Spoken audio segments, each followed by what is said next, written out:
Hello and welcome back to our webinar RELO 101. This is part 3.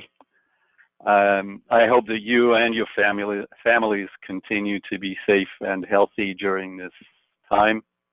I know we're all struggling with many things. I'm Stephen Krein, President and CEO of the Canadian Employee Relocation Council, and I'll moderate the discussions today as we review the fundamentals of relocation in our very popular RELO 101 program. As we've discussed in previous weeks, this is an exceptional opportunity to learn more about the industry, its various components, terminologies, and complexities. And no doubt those complexities have been enhanced with the development of the COVID-19 virus. It's had a dramatic impact on all of our lives, our families, and our employees. And there's no policy that can adapt to the chaos that COVID has caused, particularly for international mobility and business travel. Health and safety have been the top priorities for employers, and there have been many challenges along the way. Our speakers this afternoon will give you some helpful tips that will help you navigate some of those challenges.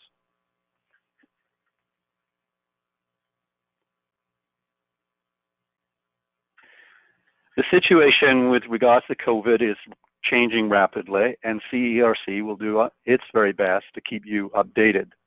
To that point, we recently developed a COVID resources page on our website. Here you can share your experiences. There are many helpful tools and articles, and there are also recordings of 4 of CERC's COVID-related webinars. There are also great links to government resources, public health sources, immigration, tax, and employment law compliance. So that's a great resource if you're looking for additional information in regards to the virus and how it impacts on mobility. So thank you for being with us today. This is the final session of the 3-part series. This is an exceptional opportunity to learn more about the industry. As I mentioned last day, it's also a great introduction to our relocation certification program, which is hosted in partnership with Seneca College. This online program consists of 3 levels: the Canadian Employee Relocation Specialist, the Canadian Employee Relocation Professional, and the Canadian Global Mobility Professional. These are the designations that are granted upon successful completion of each level. The next semester of the program starts on May the 12th, and registration is now open. This is a perfect opportunity to develop your professional skills in the relocation industry. So I encourage you to visit the CERC homepage, click on the Education tab, and you'll receive full details for the program. Before I introduce our presenters, a few housekeeping items to review. The event will end at 3 p.m., We've allowed a 15-minute Q&A at the end of the session. You can ask questions throughout using the chat feature on the right-hand side of the screen. We'll be gathering these as we go through the session, and in the event that we don't get to all of the questions, we will issue a supplementary update following the session. If you need any help at all, use the chat feature or call the help number on your screen. For those of you that do hold the CERC professional designations, 2 continuing education credits will be issued to you for participation today. And as always, if you have suggestions for future webinars, we'd love to hear from you. I'd like to say thank you to our sponsor, Wycott Workforce Mobility, for their continued generous support in providing the delivery platform and assistance in coordinating today's webinar. In our last session, we covered off the details of Canada-US mobility, and today we'll be reviewing the complexities of international mobility. There are significant challenges and differences between cross-border mobility, particularly in areas of compliance for tax and immigration, language and cross-cultural differences, all of which require careful planning and consideration. I'm pleased to be joined by a panel of experts again this afternoon. They have been presenting RELO 101 at the CERC annual conferences and CERC webinars over the past several years. Our first speaker today will be Tricia Cochran. Tricia has been in the relocation industry for 22 years. For the last 10 years, she was the Director of Client Services North America for a leading relocation management company, and she's also a distance learning instructor with Seneca College and Ontario Learn. A great passion of Tricia's is the development of talent in our industry, and she welcomes the opportunity to encourage and grow those new to the industry at every opportunity. Tricia served on the board of directors of CERC. She has served as the chair. She is a member of our subject matter expert program steering committee and a member of CERC's research committee. She's received multiple awards through CERC, including the Distinguished, Meritorious, and Leadership Awards for her contributions to the relocation industry. Our second speaker is Lisa Hewlett. Lisa is Vice President Business Development with Server Relocation Canada, where she's responsible for new business growth. She has over 25 years of experience in the relocation, marketing, and social work sectors. Prior to joining Server, she was with United Van Lines Canada, where she held the position of Vice President of Business Development. She was also the Vice President of Business Development for Prudential Relocation for 10 years. She holds designations from CERC, WERC, and she also received the CERC's President's Award for contributions to the industry, and she is a certified Relocation 101 trainer. Lisa was one of the members of the Education Steering Committee that originally developed the CERP program in 2001, and has also served on the CERC board and chaired the board of directors. Also joining us today is Cindy Mulhall. Cindy is a senior Canadian global mobility professional. She has more than 25 years experience in the human resources field and has specialized in corporate relocation in the oil and gas industry for the past 15 years. Cindy served on the CERC board of directors as well. In 2013, she was recognized as the first recipient to achieve and receive the CERC Leader Award. In 2012, she received the Chair's Award for her outstanding contributions to CERC and the relocation industry. Cindy is also a distance learning instructor at Seneca for the Canadian Global Mobility Professional Designation Program. Those are our speakers again today, this afternoon. Thank you for being with us, ladies. Greatly looking forward to another very informative session and discussions. I will turn it over to Tricia to lead us through the first part of the webinar. Thank you, Steve, and welcome back, everybody. In today's global economy, many employers must consider international assignments and/or permanent relocations for their workforce in order to remain competitive in a global environment and to provide growth opportunities for their talent. The last time we talked about the complexities of moving cross-border, and now on to international relocation, which includes all those complexities and more. International relocation involves moving employees and often their families to a host country for a predetermined duration. This would include providing those folks with ongoing support during the assignment, as well as repatriating them back to the home country at the conclusion of their assignment. According to our 2019 CERC relocation survey, executive and managerial positions accounted for almost 50% of all transfers, with the balance going to skilled trades being the other 50% of those relocations. And then along came COVID-19, and the world of international relocation was turned upside down. Let's have a look at the some of the quick and specific areas that have been significantly impacted since the start of this pandemic. As we talked about last time, President Trump was going to make an announcement, and he has in fact followed through on his announcement that would suspend all immigration to the US. The 60-day suspension did in fact take place on April 23rd at midnight, and the suspension, however, does not apply to foreign nationals currently living in the US under the H-1B, L-1, or TN visas. So that's at least a good thing.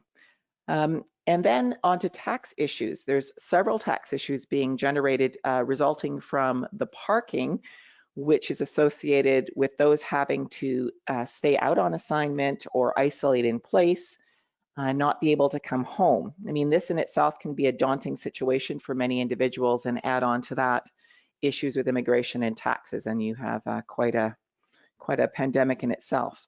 We're also looking at employee financial impacts. They're going to be subject to the currency fluctuations as time goes on, and we're locked down for longer and longer. Those currency fluctuations are more likely to occur, as well as out-of-pocket expenses that they're incurring being out on assignment longer than necessary.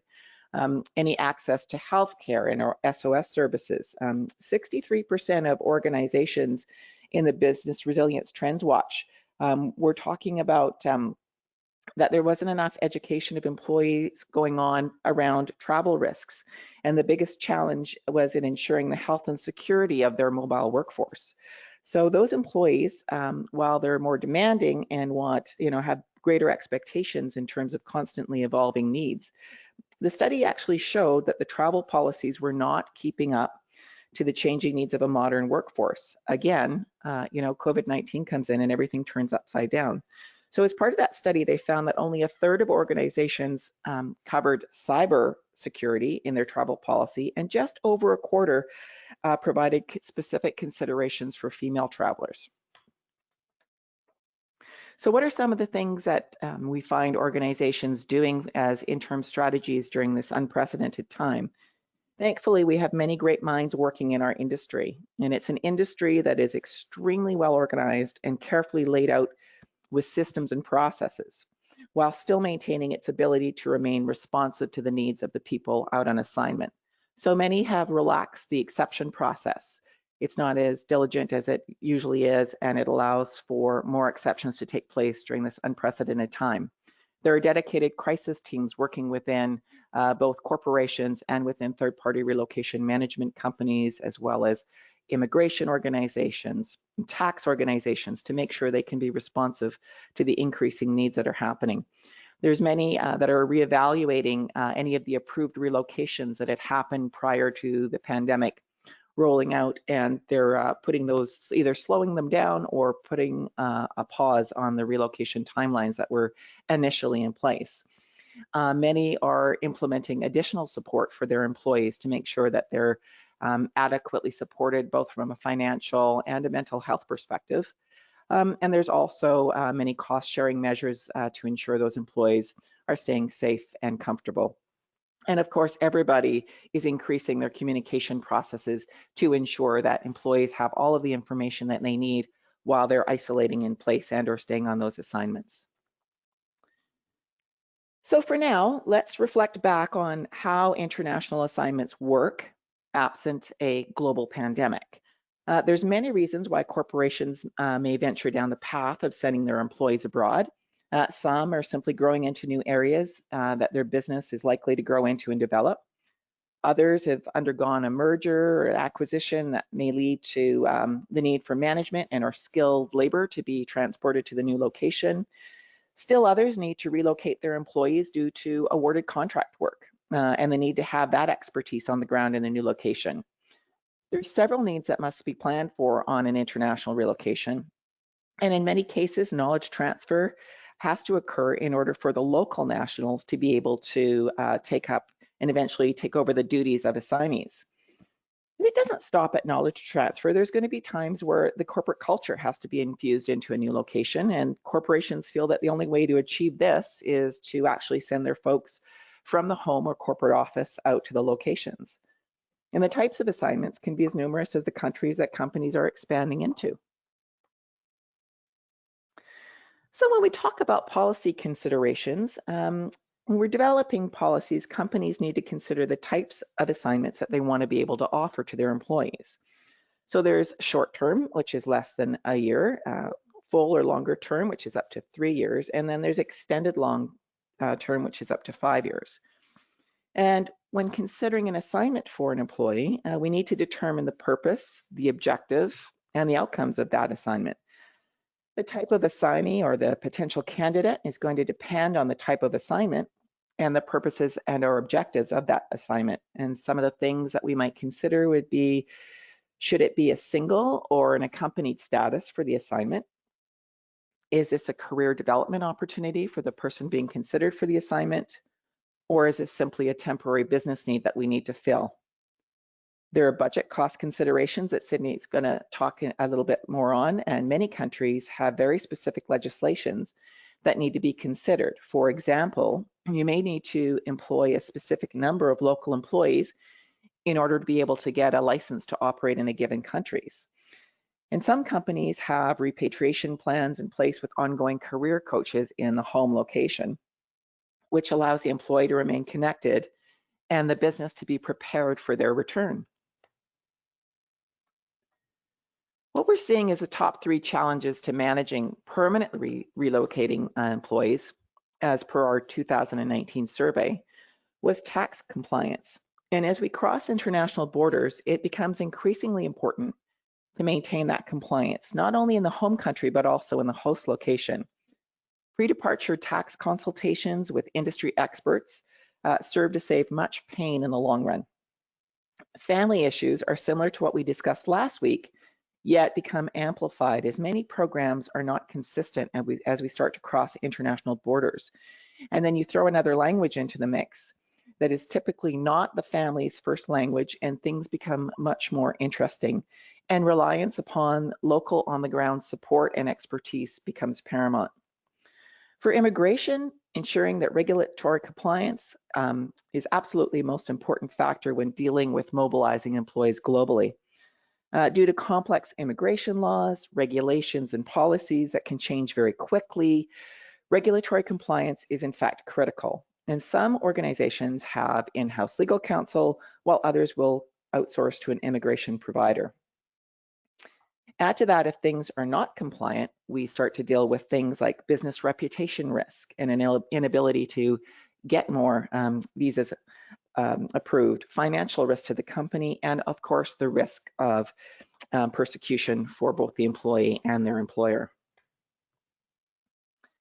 The top 3 challenges in managing international short-term assignments were tax compliance, obtaining employees' agreement to go unaccompanied, which, by the way, in 2019 was the first time that this factor ranked in the top 3 of challenges, and then again, immigration compliance.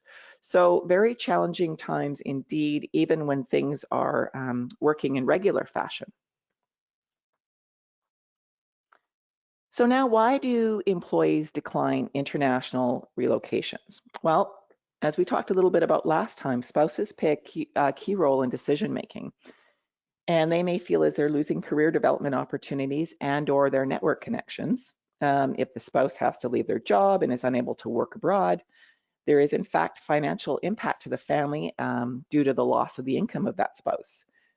Employees who have elderly parents, or if they're primarily responsible for supporting or caring for them, have difficulty in considering assignments abroad if they don't have other things in place that can support their elders. And if they do in fact find other ways to support those folks left behind, there would be additional financial impact.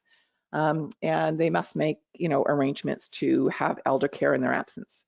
For families who have special education needs, not all locations that they're going to or considering going to can accommodate those circumstances, which could absolutely impact the child's development. And depending upon the location that the employee is being asked to go to, you think about locations such as Brazil or Iraq, there could be significant safety concerns, which could deter an employee from wanting to take an assignment. And another common factor in the decision is the uncertainty of what will happen at the end of the assignment. Will there in fact be a role for that employee to go back to, or will they lose out on opportunities that may come up and become available while they're away on assignment? So lots of things for people to be thinking about while they're considering an international assignment. Some of the key policy elements you'll see listed here. Candidate assessment is often used in international assignments. And as glamorous as it may initially seem, living abroad is absolutely not for everyone. And these assessments can uncover issues before they happen because it's so important, as the cost of an international assignment that fails is astronomical to an employer. And the investment in services such as candidate assessment is of critical importance.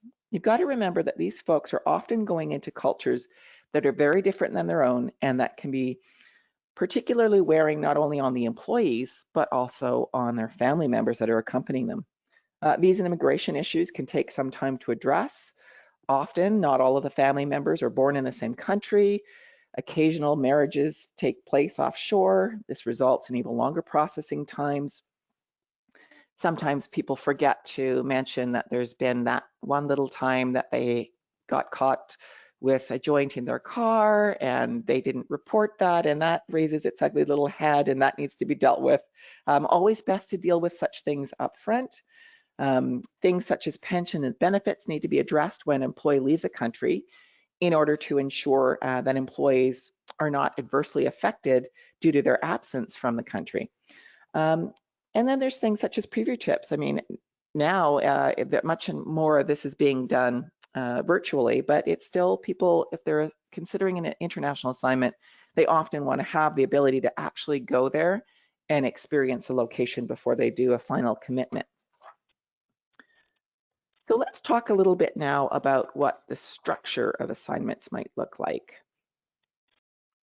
When we send employees out an assignment, it's important to have a specific plan in place, not only as to the duration of the existing assignment, but also we want to give consideration as to whether we're going to need to send the employee on another assignment on the heels of the first one.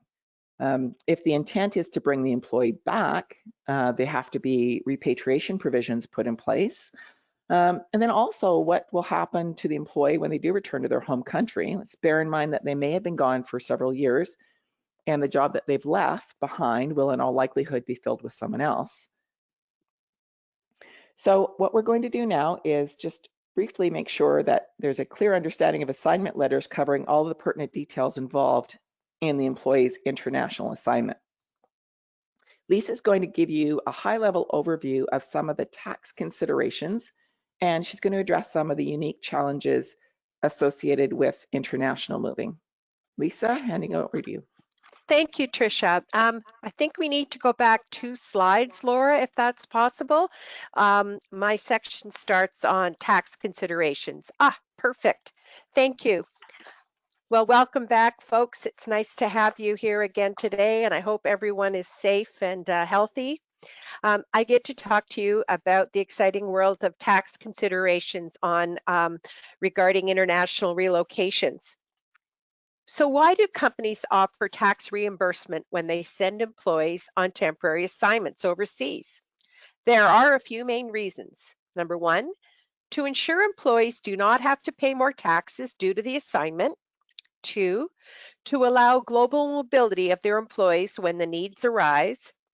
3, to maintain compensation equity among employees. And 4, to encourage employees to comply with global income and tax reporting requirements. The 2 most common methods for tax reimbursement in our industry is the tax protection method and the tax equalization method.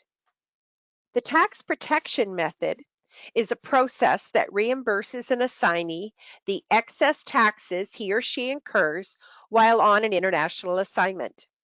The employee is responsible for the payment of all actual home and host country taxes.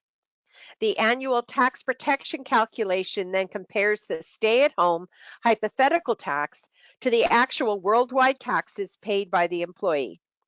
If the actual worldwide taxes exceed the stay-at-home tax amount as determined under the company's policy, the company reimburses the excess to the employee. However, if the actual worldwide taxes are less than the stay-at-home tax, the employee receives no reimbursement for the company. Tax protection generally puts the burden of filing and paying home and host country taxes on the assignee. The most popular method of tax consideration is the tax equalization method. The tax equalization method is a process that ensures that the tax costs incurred by an assignee on an international assignment approximates what the tax costs would have been had he or she remained at home. The intent of tax equalization is that the assignee neither suffers significant financial hardship nor realizes a financial windfall from the tax consequences of an international assignment. When tax equalization is utilized, the employer bears the responsibility for paying the assignee's actual home and host country tax costs. In exchange, the assignee pays to the employer a stay-at-home hypothetical tax as determined under the company's tax equalization policy. So according to the excellent 2019 CERC survey, when we asked companies what they're doing in terms of tax protection, the tax method process on short-term assignments, 87% of them were doing tax equalization. And am I reading that right? 87% exactly. We're doing tax equalization. Long-term assignments were tax equalization. Tax protection is quite low in terms of a method. And then laissez-faire, which I'm going to talk about in the next slide. And partial, which was the first time that we've had that in the CERC survey. It was added as an option for survey respondents in 2019, and that is where the employer pays the tax on the RELO allowance. So laissez-faire, the assignee is responsible for home and host country tax liabilities. In this approach, the company is not actively involved in managing Canadian and foreign taxes. And so essentially the employee is responsible for any taxes incurred. However, often the employer increases the expatriate's compensation to cover the additional tax expense. So, you know, it's very much up to the employee, and the assignee can keep any windfall if there is any, but they're also responsible if there's not. It's easier to administer for the company because the assignee is doing everything. But it can be difficult, and it is not a common method at all for Canadian companies. So poll question number 1. When companies send an employee on an overseas assignment, what is the most common tax reimbursement method applied? Number 1, tax protection. Number 2, tax equalization. Number 3, laissez-faire. Over to you, Laura.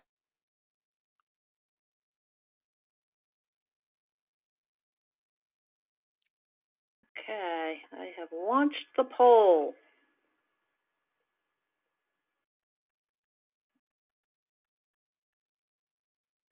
Got some fast pollers on the line today. See, they all love tax. Who doesn't?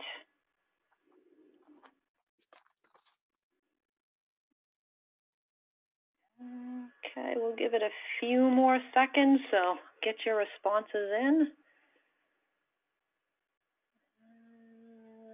And I think we're looking good. So let's close the poll and share it with the Oh my group. goodness. Look at that, 100%. You are all geniuses. Good for you. Okay, thank you. Thanks, Laura. All right.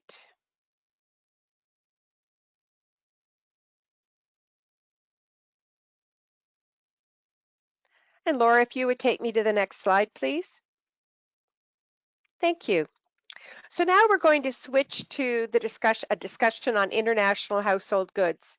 And as we've discussed on domestic 2 weeks ago, domestic household goods, and the importance of using a qualified mover, and last week on cross-border, and again stressing that there was added complexity because of documentation, etc.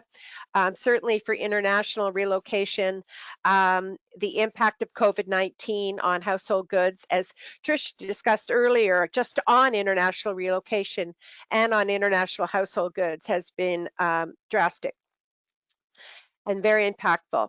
So the generalized lockdown and international travel bans in many countries are having a massive short and long-term impact on the international moving and relocation industry. Throughout the world, there are port restrictions and air travel bans, and the majority of shipments to other countries outside of North America go by ship. So it is having a huge impact, and so important to talk to your international household goods provider. Shipments are increasingly suffering from delays in port due to stricter customs measures and slower clearance processes, leading to demurrage. And I'll just define demurrage for you. It is a charge payable to the owner of a chartered ship is in respect of failure to load or discharge the ship from time agreed. So they're getting increased charges, the people that own the ship, because they can't unload their storage. As a consequence of international travel bans, many scheduled international moves have been delayed or canceled. They're on hold. So there's a lot of backup, there's storage issues, people running out of storage. So it is having a very, very large impact on international household goods. And Laura, there, thank you. So according to the 2019 CIRC survey on international household goods, companies report having the following household goods service agreements. They have one or more carriers, so they have contracts with one or more international household goods moving companies, or 60% have a third-party relocation management company do that for them, so they manage everything. And that is a scary statistic for me. 12% have no agreement in place. So in essence, they're asking their employees to go out and get quotes. And again, you need a qualified international household goods moving company. They need to belong to international moving associations. They need to be up and well informed of all the various restrictions throughout the world, things that can be shipped, things that cannot be shipped, all of the documentation. So it'll be interesting to see if that changes next year. So some of the terms for international moves differ than domestic or cross-border. Very different. As I had indicated, most of the goods go by ship, and so they go in containers. So containerization is a system of freight transport based on a range of steel intermodal containers, also known as shipping containers, ISO containers.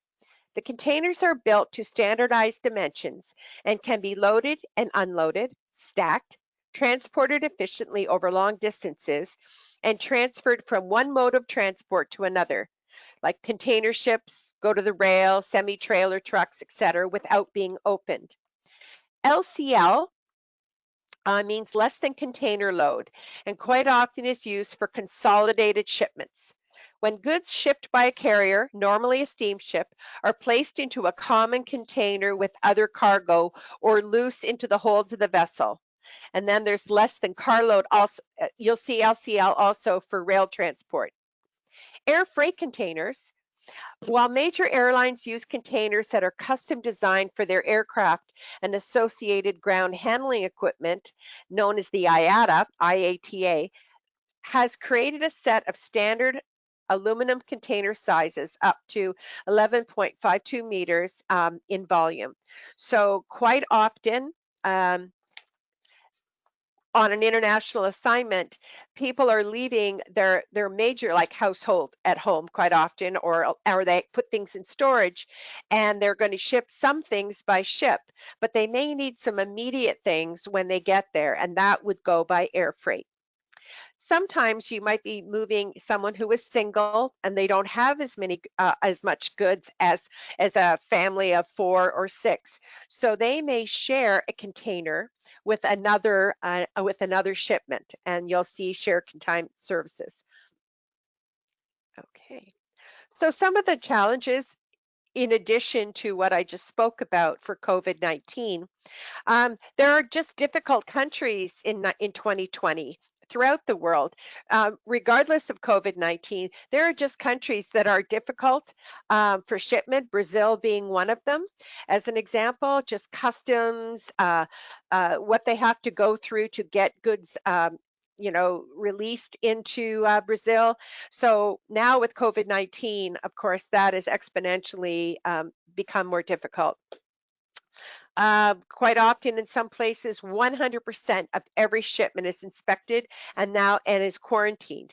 That doesn't always happen on an international move. Sometimes it's a random thing, but that can happen. Long delays, religious holidays. For example, Ramadan is on right now. And so sometimes shipments into Muslim countries, things can be delayed because of religious observance. There are restricted items, things that might be okay to ship in Canada, the United States, are not okay to ship into countries around the world. And so it's important that your international mover guides you, your transferee, your assignee on that. And of course, paperwork and citizenship status. That is hugely important and very important to be working closely with visa immigration and have all of your proper papers. And now I'm going to turn it over to Cindy. Thank you. Thank you, Lisa. So for the, oops, I went ahead. Yeah, sorry. For the purposes of this example, I'm going to be basing it on the same family dynamics that I used in the domestic Canada and the cross-border examples that I provided in the previous sessions, just so that you can do a apples to apples kind of comparison. For this example, they will be going from Calgary to London, UK, and it will be based on a 3-year assignment. So for the outbound expenses, what we see when we are going on an assignment is that the greatest costs incurred are kind of the temporary accommodations and the shipment of goods, essentially, because it costs a lot of money to go across the ocean. So what you'll see for some of the typical expenses here that you might not see in a Canadian or will not see in a Canadian domestic or even on a cross-border assignment would be for costs for things like medical examination if they need to get inoculations, or if they need a psychological assessment, as Tricia had talked about previously, to do the pre-departure assessment to determine the suitability of the employee and the family to go on an assignment. Other costs that you would incur would be cross-cultural training to enable the employee and their family to adjust to the new culture in the foreign location, and often language training is also provided so that they can converse in the new location while they're on assignment. These would be separate benefits that you would not see in another example, so I have included those costs in there as well. The temporary accommodations, of course, is a greater expense because we're paying for their housing the whole time they're on assignment. So you'll see that is a large expense there, and that is a major portion. That is an ongoing cost throughout the assignment. The shipment of goods would be minimal because, as Lisa had explained, you don't ship as much because we're providing furniture and there's so many restrictions sending goods across the ocean and having to ship it. So a smaller shipment of personal goods would be included, but there are additional costs as a result of the overseas requirements that need to be met. Some companies also provide an allowance to purchase goods in the location rather than send goods. So you provide them with the household goods shipment, but things that they would normally take, like blow dryers and blenders and stuff that they would need, the small appliances, wouldn't typically be able to be used in the foreign location because of the electrical components. And so often companies will allow a small allowance to ship or to purchase goods in the foreign location so that they have an allowance to be able to do that, and then they would just dispose of them when they leave. So ongoing costs, as I had touched on. Because the assignment is a 3-year assignment, the costs that companies incur are considered ongoing costs. So they're based on an annual basis. Included in this cost factor is the salary, because oftentimes the salary is part of the cost estimate that you have to provide because it gets billed back to the certain division. So normally a salary is not included in the domestic examples that I provided or the cross-border because those are just ongoing costs. But in many jurisdictions in foreign locations, you have to report that salary. And so I've included the salary in here. So just keep that in mind when you're looking at this example, that it does include a large percentage of that cost is based on their salary. Some of the other costs that are in here would be like a goods and service allowance. A goods and service allowance is intended to offset costs for the differential that an employee would incur between goods that they would purchase at home and those that they would purchase in the foreign location. So in many locations, what happens is those costs are higher for just basic commodities that they might buy on a daily basis, like a can of soup. They may not be able to get that same can of soup or a bottle of ketchup, for example. So they might have to go to what they call the expat marketplaces for the international products that you can't buy in that location that they're used to getting at home, and they would have to pay a premium for that.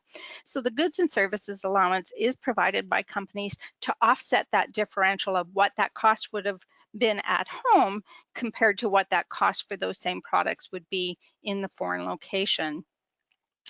A foreign service premium, many companies do provide this, and it's intended to be kind of a disruption payment to recognize that the employee and the family is being disrupted from their home base. They can't do what they would normally do, and life is very different. And so many companies do provide what they call a foreign service premium. So I've factored that in there as well. And it's quite a common expense that companies provide. Long-term storage, like Lisa touched on, because we're not shipping their goods, they may want to put their goods in storage rather than leave it in the house and be subject to potential damages or theft, etc. So many times, if an employee decides to rent out their home, they may put their own goods in storage. So I've included some long-term storage here. Housing allowance and home leave trips are a higher cost than you would have seen on the cross-border example I provided, just because of the flights and the travel time. So there are additional costs there. Family support is often provided because the employee spouse and or family would not be able to work in the foreign location, and therefore the companies often will provide and consider an allowance, an annual allowance, to enable the family to take courses or upgrade their skills or do something to keep them occupied while they're in that foreign location and can't work. Other benefits that would be covered, and I believe Tricia touched on these, would be like emergency evacuation or benefits coverages, because typical benefits plans only cover out of country emergency type expenses and not routine type of expenses. So companies have to arrange for a separate expat type benefits coverage that would enable them to get some of that routine work while they're away and working abroad. And it is quite an expensive endeavor to do that for companies. So you will see there's quite a cost there. And then as Lisa talked about with the tax equalization, there are considerations for tax filing and tax preparation that need to be factored in as well. So you'll see the annual ongoing costs are substantial, $258,000 on an annual basis. And then when they complete their assignment, they have to come back. And so we do repatriation. So on the conclusion of the assignment, typically 6 months in advance, you would want to start that whole repatriation process to ensure that you have everything in place for them. There often is not an employment guarantee when they return home. They go on assignment and they take the risk that their role may not be available when they come back. So you want to start that process so that the employer can look to see if there is a role that they can fill, or what the situation will be if there is not a role available to them. companies should provide what we call a career development and mentoring while they're on assignment. So having someone at the home base touch base with them on a regular basis, let them know what's happening in the home country, what's happening with their career, and mentoring them to make sure that they have connections so they're prepared upon their return. And some companies do provide a completion bonus. So when the assignment is completed and they have fulfilled their obligation, a company might consider saying, okay, because you've completed this for us and you've taken this effort, we will give you a completion bonus. So there's that consideration as well. And then you also have to be prepared for what we call reverse culture shock, which is when an employee is expecting everything to be the same as it was when they left, and they come home and everything is different. Their neighbors have changed, the job may be changed, the schooling may have changed. Employees aren't prepared for that. They think they're coming home and everything will be the same and it'll be easy, and it's not. And sometimes employees have difficulty repatriating back and integrating back into their home location. So when we factor all of that into the total costs, the repatriation costs are around $31,000. And again, it's just sort of bringing them back. So you see some of the basic costs: the final move, the temporary accommodations, the miscellaneous expense allowance, if companies provide that, which they often do, for the return for those incidental expenses they need to have utilities set up again, et cetera, and have their address mail redirected, etc. So those are the costs. So it's $31,000. When we look at this over the 3-year period, you'll see I've broken it down over the 3 years.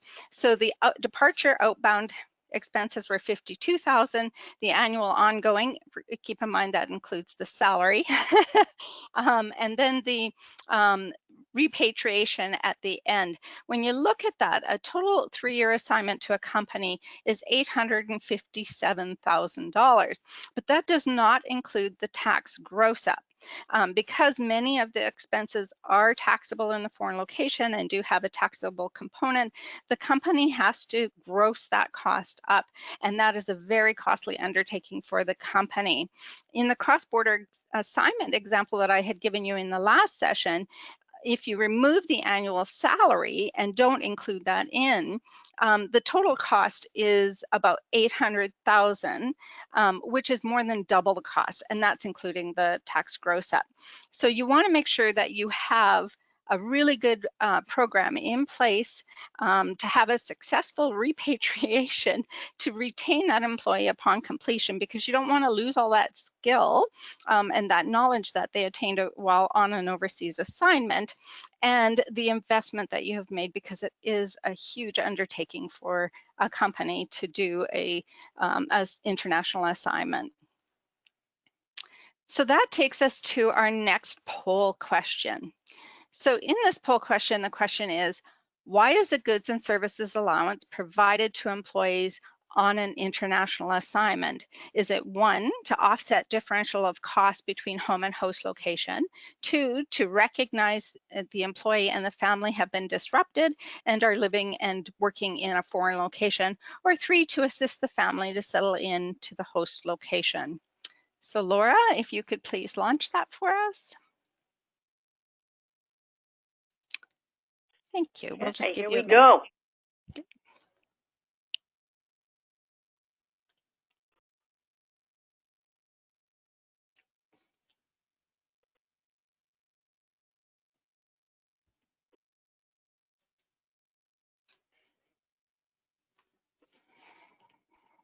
All right, it's looking good.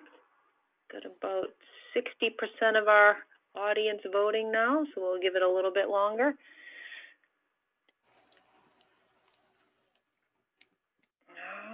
All right, looks like we're where we're going to be, so let's see. Oh, got a couple more coming in. Hold on. People are thinking about this one. Yeah, it's a little, yeah. All right, let's see what we got. Here we go.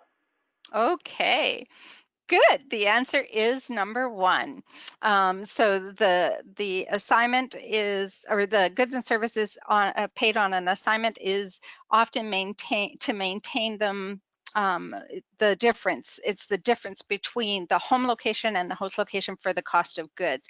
The answer number two was the foreign service premium that I talked about, which is slightly different. Not all companies provide that. So I suppose a company could consider the goods and services is to recognize that disruption, but the goods and services is actually the offset of the differential of cost for typical goods and commodities that you would buy at home, and the difference of that cost in the foreign location.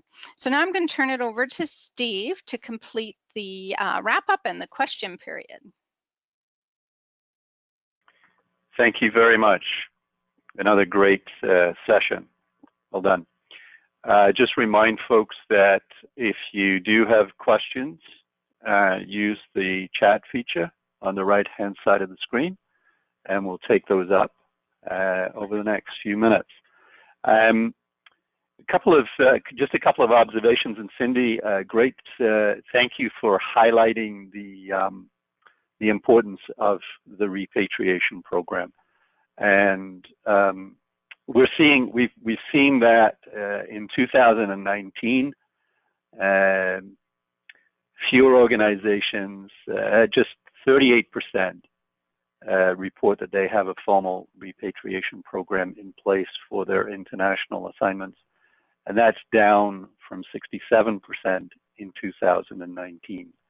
So, there really is not enough attention being paid to that. I think we all agree that companies do an excellent job of preparing people for the assignment, but that thinking has to extend to the repatriation of the employee and their families. As you pointed out, rightfully pointed out, that there's the risk of losing that experience and that talent that's got the global experience that companies need today. So, thank you. Question came in from a destination provider, a destination services provider, and writes, I have seen more localization assignments in the last years compared to the more traditional relocations that are way more expensive. What is the ratio for today for inbound into Canada between just bringing in new talent versus temporary relocating talent? Lisa, I don't know whether you've got any stats that you could refer to on that. Not something that I think we have at our fingertips here. No, I think that I can get something on that. I would just love a copy of that question, Steve. And if you have I can send the answer to CERC, and then you could perhaps share it with the group, if that's okay. That's great, and we have captured the question. That'd be great. I believe, Laura, you can do that. And we'll do that, and we'll send it out as a supplementary to the folks that participated in today's event. Yeah, and I will get that a response, and I will send it to you, Steve. Okay. Great. Yeah. Okay. Thank you. Welcome. Thank you for the question. Yes, I don't think I can't think of any information that we immediately have at hand here. But that might change if I go back into the archives. Laura, I'm struggling. I don't see if there are any more questions this afternoon. That looks like the only one we have, Steve, this afternoon. It looks like the team did a great job and answered everything in their presentation. Great. Thank you. Thanks, Laura. Steve, it's Tricia. Yeah. I was just going to share that there is some information in 2019 in the survey, fewer organizations at just 38%, reported having a formal repatriation program, and very few of them track the localization of that at this point in time. So that might also be something that we could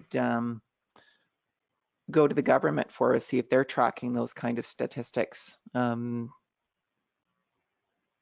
addition to Lisa's information. Right, right.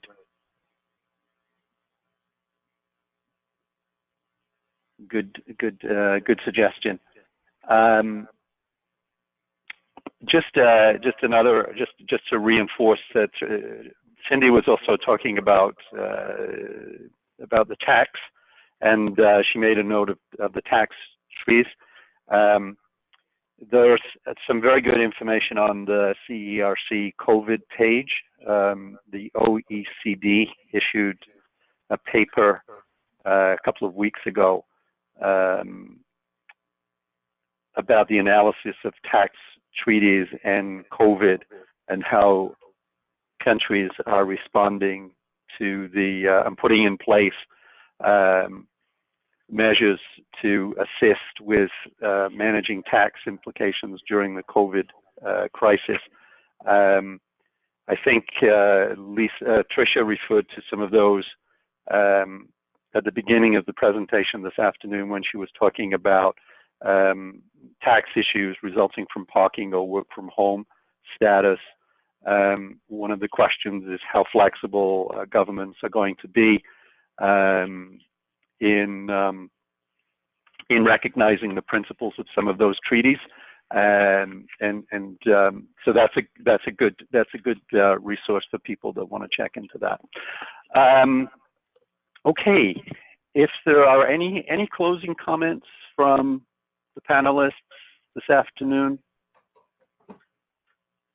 I would just say that it's been quite the whirlwind. Yeah. Yeah. Well said, Tricia. I would say that things seem to be changing every day, and every country, every province, every state seem to have their own reopening plan.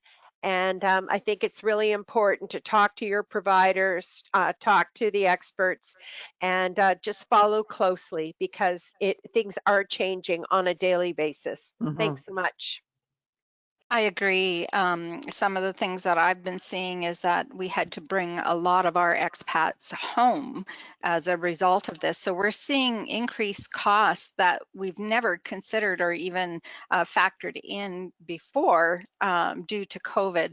So things like storage at the host location for vehicles and things like that, that we would never have considered before because they would be at location. But now that we've had to bring them home for an indefinite period of time, if they've rented vehicles and they have nowhere to store that vehicle, they may have to look for parking that they could just leave their vehicle parked for an indefinite period of time, and the additional cost to return them once the travel bans have been lifted. And these are costs that have never been factored in. So the cost examples that I provided you were pre-COVID, and hopefully will be applicable after COVID settles down. But during COVID, we are going to be experiencing a lot more exceptions and costs that have never been considered before.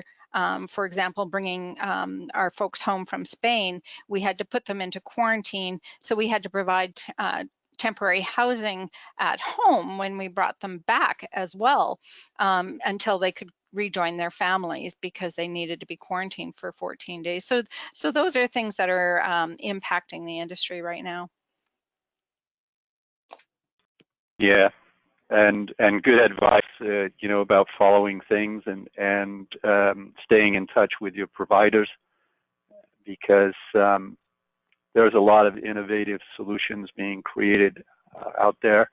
I think we've said in each of the sessions that there's been no playbook for many of the circumstances and situations that have confronted companies and their employees, and people have been making the best decisions that they can with the information that they have at hand. So, yeah, this is, we're not through this by any stretch of the imagination yet, and I'm sure that there's going to be more challenges ahead. Well, thank you. We're out of time this afternoon, but just a reminder that, yeah, we cannot host in-person events at this time. That said, CERC is committed to bringing members ongoing professional development opportunities as we can. So please watch your inbox for announcements of those future events. We're working on a webinar for May the 7th, a week from tomorrow, where our panel will discuss compliance and duty of care in a post-COVID world. So watch your inboxes for that. Again, thank you to Tricia, Lisa, Cindy. Contact information is there if you'd like to reach out to them directly. And thank you for being with us today. I do encourage you to consider, if you've not yet enrolled, consider enrolling into the CERC Professional Development Program, which is offered through Seneca College. And I will say thank you to our sponsor again this afternoon. Thank you, Laura, for running the poll in the background. Greatly appreciate it. I wish all of you a very good day. Stay safe, and we look forward to speaking with you again on May the 7th. Bye-bye.